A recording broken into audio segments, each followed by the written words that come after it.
We are at it again this week, and how you doing, Darrah? You have been jet-setting around the world. I have been, which is my natural state of being, so I'm doing great. But in kind of some scary places. Yeah, I mean, this may not be timely when it comes out, but was in Paris during the protests which turned violent, and we were staying near the Musée d'Orsay, and this was actually my first time in Paris. Oh, I didn't know that. Prior to that, I wouldn't have any idea what that was, but we're near a really touristic area, and the protests and fires and smashings and police brigades and all of that sort of terrifying stuff was right on our block. So that was interesting. It's a very, very interesting time, let's say, to put it mildly. But you are okay, and it did not deter you from hopefully enjoying some of Paris's highlights, did it? Yeah, we got to enjoy pretty much everything except the Arc de Triomphe and Champs-Élysées because those were the worst hit. But, you know, ultimately it gives you a lot of perspective and helps you understand what's really going on in the world rather than just plugging into the outside, really bright looking, shiny stuff and really get under the hood a little bit, which is actually what I prefer. To be in it is both frightening and also awesome because you get to really be part of a little bit of history. But I just still would say it's not perfect timing for your first trip to Paris. Go back. That's what I would say. It's true. I'll definitely go back. My favorite expression that my friend Peggy, who I met at my first job, always said, "We plan, God laughs." Truth. Or God lets it snow. I mean, look, let's go back. Let's take it all a step back, Darrah, to the conversation we've had maybe 1 million times, you and I, about whether or not you should have a family, what that does to your career, whether you should do it, whether you shouldn't do it, pressure, all of that stuff, right? I mean, this is our ongoing conversation. Yeah, well, interestingly, I can already see the online comments coming from this because this is such a touchy topic and everyone is very entrenched in their own value system around this. So let's start by saying, everyone, let's take a deep breath together and be patient and kind with our different points of view. Because as always, or like often, Elizabeth and I come from really two different perspectives on this. Yeah, but I think that neither of us are very judgy about it. And hopefully that will come through. No. Because I understand. I think that the first and most important thing on this is that, I did not come from this place of like, I am such a mom. Like, I am going to be the best mom ever. I am going to bake cookies and I want 3 kids that all have the same first initial as me. And I want, I want pinafores and I want everything. No, that is not me. And it took, I didn't get married till I was 33. So that was a little bit later. But then even after that, I was like, I kind of like just being a grown-up, and I'm not sure that I want the responsibility of a kid, and I'm not really sure I can be a mom. I didn't really feel like I didn't want to raise my kids exactly the same way my parents raised us because that didn't always work out well. And so it was just unnerving. It wasn't like because I didn't have the drive and the absolute, if I don't do this, I'm going to die type of thing. And then I was kind of just getting things started. I started Wine for Normal People in 2009, in fall of 2009, and I had a baby in May of 2011. So I was just sort of getting off the ground, and then everything stopped. We have talked about this before, but I think the ultimate piece of advice that I have for anybody is that you'll never feel ready. You will never, ever, ever feel ready. The only time you'll feel ready is when you're faced with changing your first diaper. Even then. When it's just happening. Yeah, it's interesting because I come from this from the perspective, which is, I think, a little bit less common, which is having been a woman my whole life who never felt the urge to have children. And earlier in my life, I felt certain that I would never have children.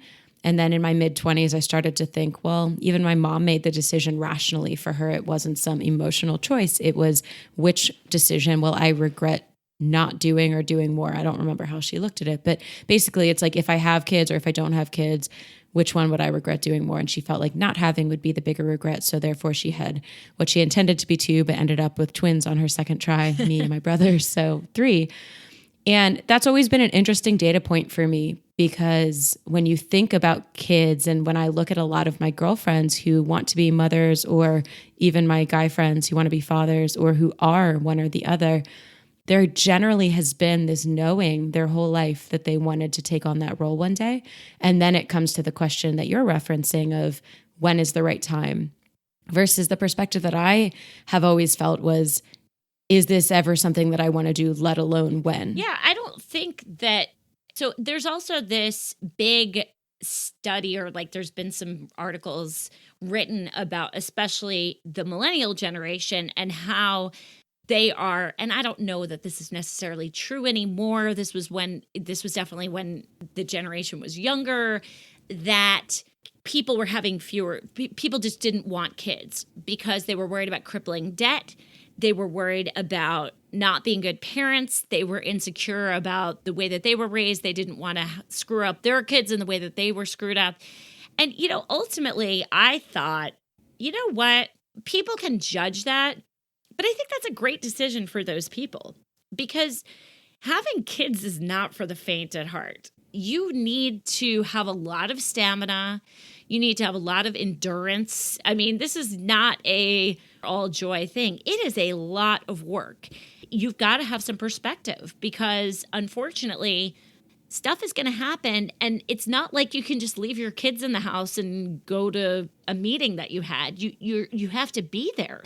And you can't really feel that much resentment. And I think that my problems having kids, I've just had to slow my career down enormously. I mean, there's only so many hours in the day, and there's only so much I can do. If some weeks I work more part-time, it's got to be that way because my kids are young. They're 7 and 4. I decided to bring them into this world, and I have to make sure that they are taken care of and they feel loved and they feel like they have a good life. And if that's not something you feel like you can do without feeling like it is a massive sacrifice and resenting them, you shouldn't have kids. I remember you sharing with me at times, and I'm wondering if you can share it now, about some of the positive ramifications that you've seen on your career because of kids. And I think it's interesting because so often we think about the sacrifices, but we don't think about some of the unexpected positive outcomes. Yeah, I mean, I will to your tell career. you that there is the tribe of moms for sure.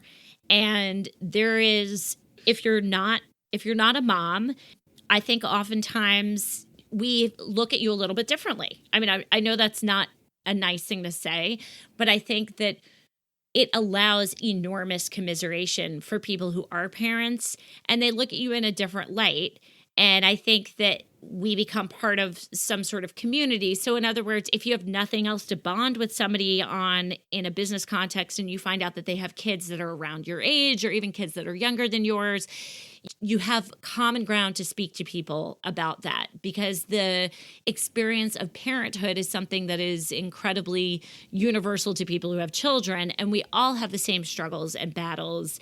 And we've all, at a certain point, you've heard about people who have kids that have blah or XYZ, and you can commiserate. And I think that in a very positive way, it does create a community of people who can relate to one another, at least on that level. So if you have nothing else to say to someone, at least you can talk about your children. And I think that definitely helps. And I do think that sometimes, not all the time, people really respect the fact that you have children and are juggling a career and you do as much as you do. Even though for me, I constantly feel like I'm never doing enough and that I'm behind all the time, and that I wish that my career could be so much better, and I wish I could be doing so much more, and I wish I could be so much more on top of things.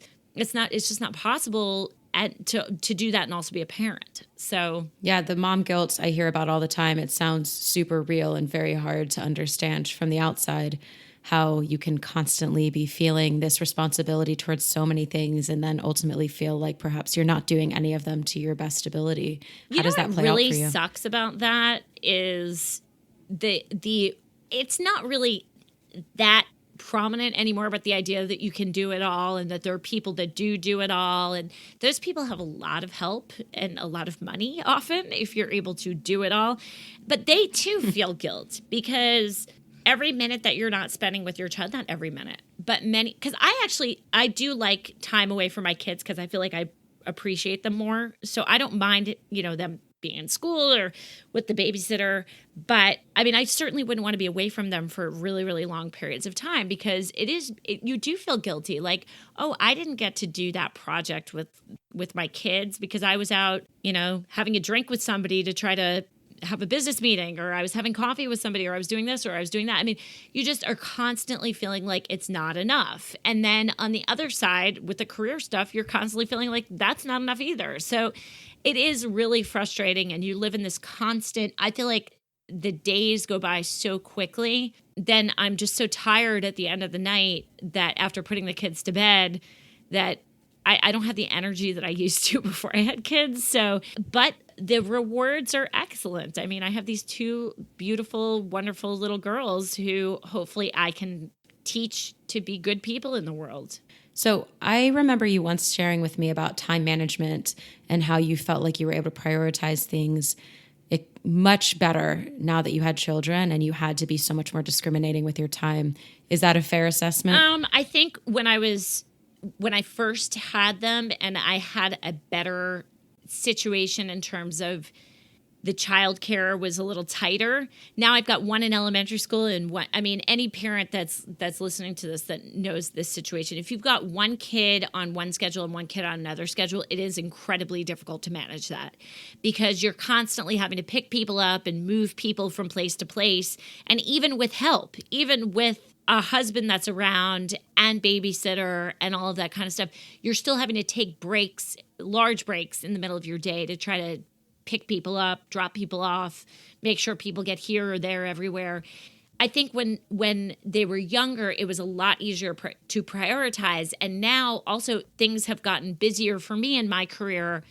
And so it really, unfortunately, is the thing that screams the loudest often that gets the attention because there are definitely mornings when they're both gone at school and I know that I have to get stuff done for my book or I have to edit a podcast or I've got to get, I have to squeeze in a bunch of calls or I've got to have a meeting. I mean, yes, that definitely, there are things that have to get done. But I think the issue is that a lot of the secondary things that probably would be good to do fall to the wayside until they become urgent issues.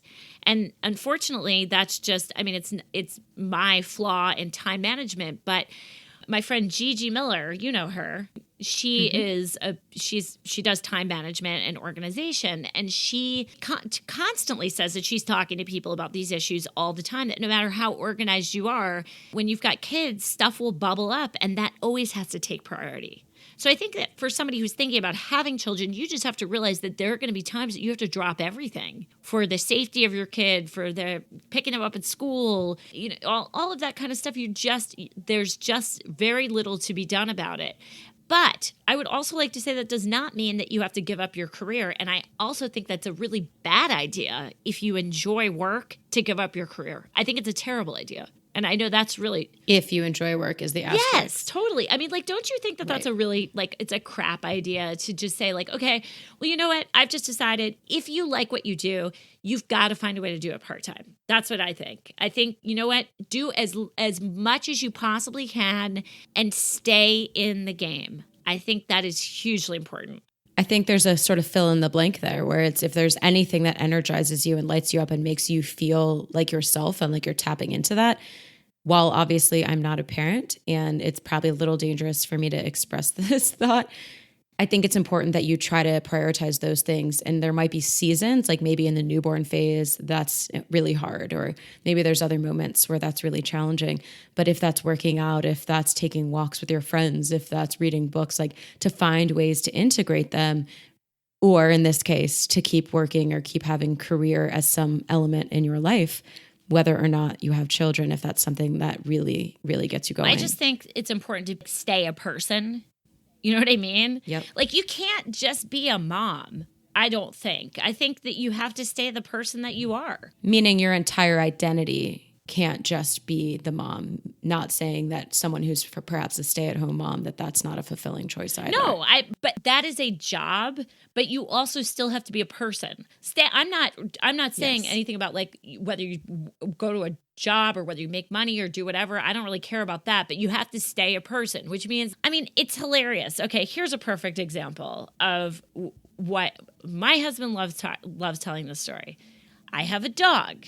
We got my dog a year and a half before my first kid was born. I love my dog. My dog is so awesome. You sure did. When I was pregnant, everyone said, when you have the baby, your dog is going to get swept away to the side. And people would be like, yeah, we gave away our dog or our cat when we had a kid. And I was like, that's never going to happen because I love my dog. And I also really believe that once you adopt a pet, unless there's something really, really wrong, that is your responsibility. That is your child. And people were like, no way.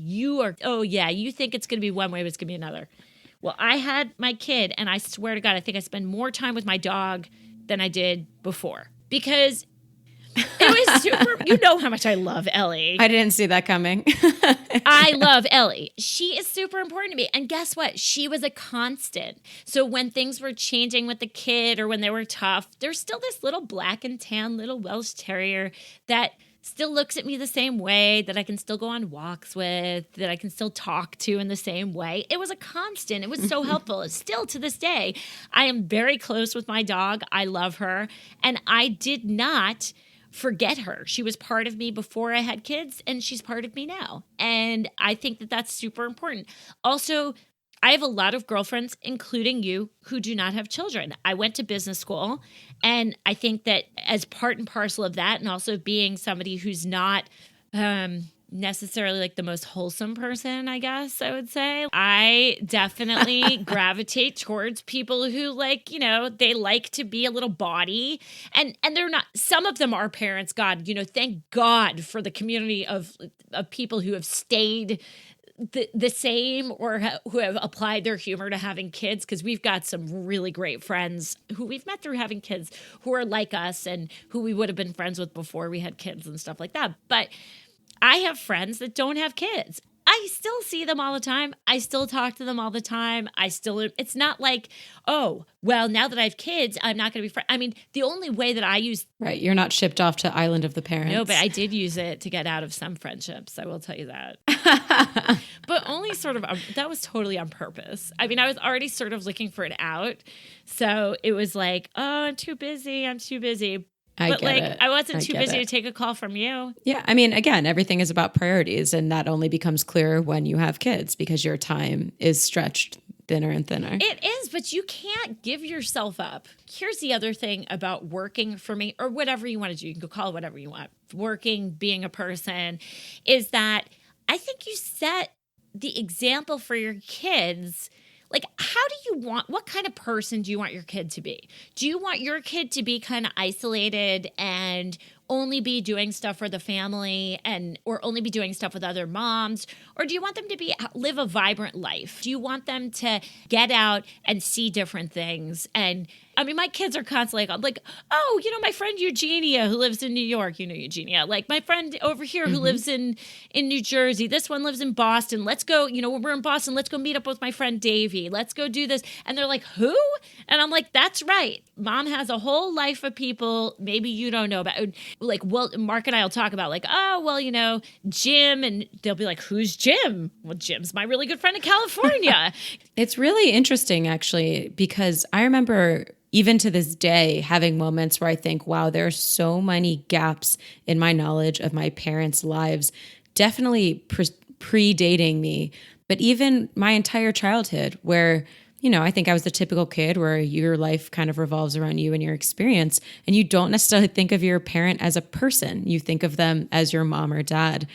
And you're right that the more you can model for your kids the best outcomes that you hope for them through your experiences and through your actions, that sounds ideal. Yeah, and I actually think that my mom, she had a lot of friends. Like, she always had friends coming over on Friday or Saturday night or during the week just to come over and have a cup of tea or have a drink or whatever. There were constantly people in our house. We didn't live in a nice house because I've already said, we didn't have a lot of money, and she didn't work, and it was blah, blah, blah, long story. But the point is, we always saw people in and out of our house. Some of them had kids. A lot of them did have kids that were our age. But our house was she didn't really care that we didn't have the nicest house on the block. There were always people around. They were having grown-up conversations. She was on the phone. And then we had our extended family in Brooklyn, and we saw them all interacting and talking about their friends. But that was always part of my life. But that my mom had a social life. My dad was a university professor. He and my stepmother had people over all the time, and we're always going out to dinner with this one and that one and talking about this one and that one. That's always been a part of my life. And I think that as an adult, especially with kids, it's important for me to be like, let's go out and be people. I don't know. I mean, work is part of that for me. It keeps me sane. And I found something I really like to do. Of course, again, I'm constantly feeling that tear between, well, I have responsibilities and I feel guilty about my kids, and then I feel guilty about work, and, I feel bad that I've been at this for so long and I should be making more money and I should be doing better and blah, blah, blah, blah, blah, all that other stuff. And then I should be a better parent at the same time, all of that. The one thing I feel pretty good about is us going out and being people, like me making friends. Even in Raleigh, I've just moved here, but we have some parent friends, and then I'm in the alcoholic beverage industry. There's lots of people that don't have kids. So going out with those people, meeting up with those people who don't have kids, I'm totally good with that. I think it's important. You're easy to make friends with when you're like, hey, I'm the wine lady. Everyone well, wants there's to the hang wine out with people you. too. We just find each other. I'm just the Exactly. non-jerky wine lady. I just compared the certification body of wine to Scientology, to a cult. So, I don't know that I'm the most... No. The most popular person right now. That could be challenging to overcome. No, I don't think anybody. I mean, it was on my private site. So, but now I just told everybody. Yeah, now cat's out of the bag. So I'd love to wrap this up a little for our listeners who are parents or who are not parents. What's some of your takeaways? I actually think it's, what are your takeaways, since you're somebody who is oscillating between... I'm the pupil. Well, and it's not that you're the pupil. It's that in this case, I'm somebody who went and did it, and you're somebody who's still grappling with it. So I guess what are your takeaways are more important than what are mine, because you and I have had this conversation literally 1 million times. Yeah. It's interesting because for me, I need modeling. I need to see people doing it. So having friends like you who I admire both as individuals, like you said, people, as well as parents, as well as career people, it is really great for me because, I haven't had a lot of experience yet in my tender age of 35 seeing that.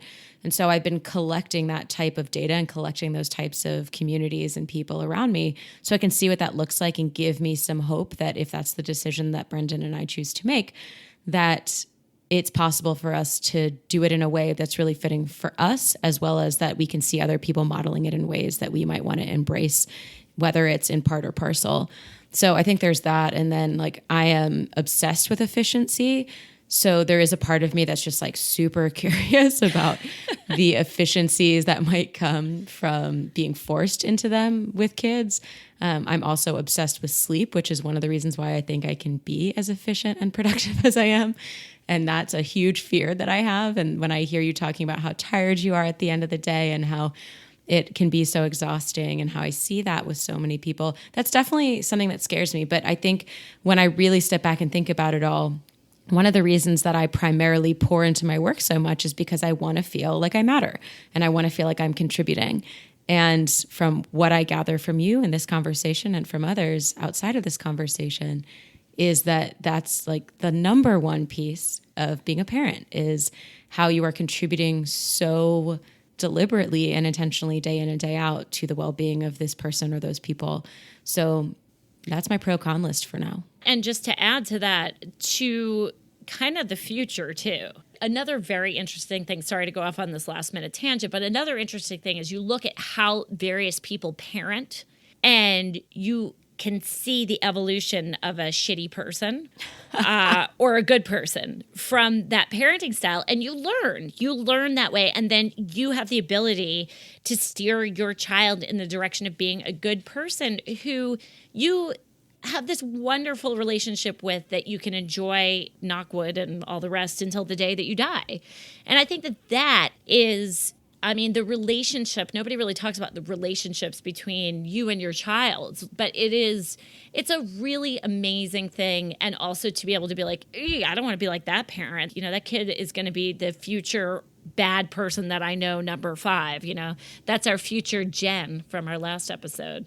You just see, you can see that coming down the tracks, by the way, by the time that kid is like 3 or 4 years old. Totally. But so this opens up for me the nature-nurture conversation, which I don't think is appropriate to go into depth about here. But when I think about, like, I have 2 brothers and one is my twin, and we were nurtured very similarly with pretty identical natures. Well, actually, that's not true. Nurture was pretty identical. Our natures came out how they came out. And we are so different. And I wouldn't say either of us is like a jackass or a horrible person. However, I know a lot of people where one kid went in totally one direction and the other in a very different, where one is, the kid in rehab and in prison and, not doing well at all. And the other kid's like a Rhodes Scholar. How common is that, really? I mean, it's an outlier, right. But, it really just begs the question to nature and nurture, which, again, I think you got to have the intention. You've got to do the best you can as a parent. And generally, those dividends will reap rewards. I'm telling you right now that the nature within the normal range, the nature is like, oh my God, that kid gives me a hard time about this and gives me an easy time about that. And that's the normal range. The outliers, exactly. The outliers are the Rhodes Scholar with the kid in rehab. You rarely see that because that's really, really polarized. I mean, that's not really how it goes most of the time. I think every parent has to make accommodations for the fact that this one does well if you yell at them. This one doesn't do well if you yell at them. But that's really more within the range of normal, I think. And I think that more than anything else, to provide a good home and then to see if your kid is going off the rails or that you're nurturing one in a way that you're nurturing the other and it's not working, that is really like, it's strategy. That's what it is. Maybe that's why I like being wrapping it up with business lingo. It is. You do have to get strategic. My God. And you've got to plan who's good, who's the good cop, who's the bad cop. It's all very interesting. Anyway, well, we would love to hear what you guys have to say on the subject. I'm sure that there's probably people in both of our boats who are listening to this. There's no right answer. And the right answer is the one that you pick, right? Because ultimately you can't really have a regret about it. If you decide, if time has passed and it's too late for you to have a kid, you got to be happy with that decision. And if you're on the cusp and you decide to do that and you're pregnant right now, like, don't worry about it. It's all going to fall into place. And if you've got kids, it's a roller coaster ride, but you're in for it. So, you got to do the best that you can and stay a person. That would be my final word on that. I love that tweet. Stay a person. All right. Well, we will wrap up and we will be around next time. So thank you so much for listening. Thank you.